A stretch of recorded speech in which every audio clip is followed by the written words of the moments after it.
alumni representation on the Board of Trustees, and a national search for our next president. These recommendations were made between October and December 2017, and there was no response.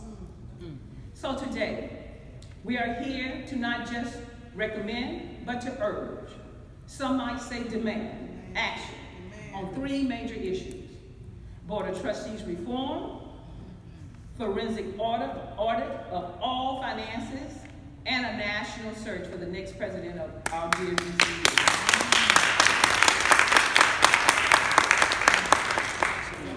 We had a Save Bethune-cookman University rally, restoring the trust.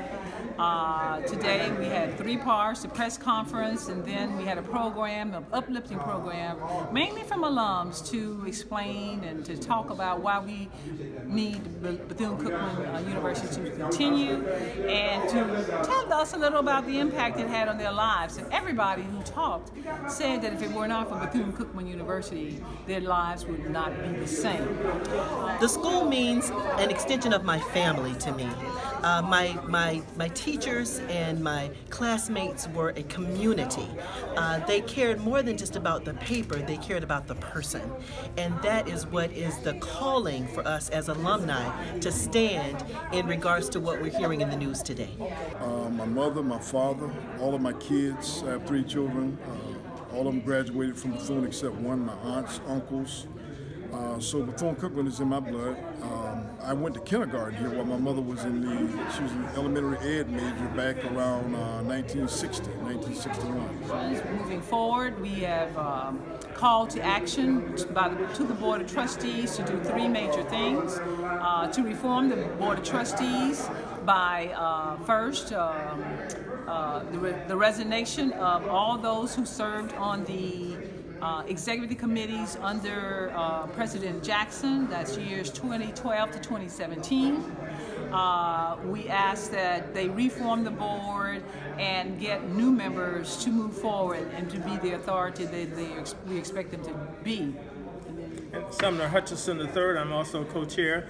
And the other two things that we're looking for is a full forensic audit, full scope of the university audit for all the years that Dr. Jackson served here from 2012 to 2017. Looking at this dorm deal, which is insurmountable. We're looking at this recent lawsuit that was filed by this developer that certainly could put us in deeper financial despair.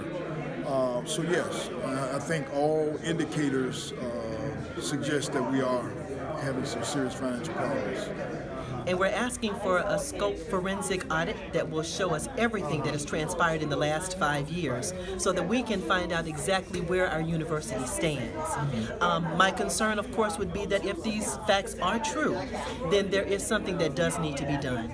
If there are a misappropriation of funds, misrepresentation of the institution, then someone needs to be held accountable. And the other real demand is that they get an outside firm and get them connected to the established committee of the Board of Trustees to search for a new president, and to do that rapidly and hopefully complete that by the end of this calendar year. There's just something sacred, something special about Bethune-cookman and Bethune-cookman graduates. It's not a usual institution of higher learning.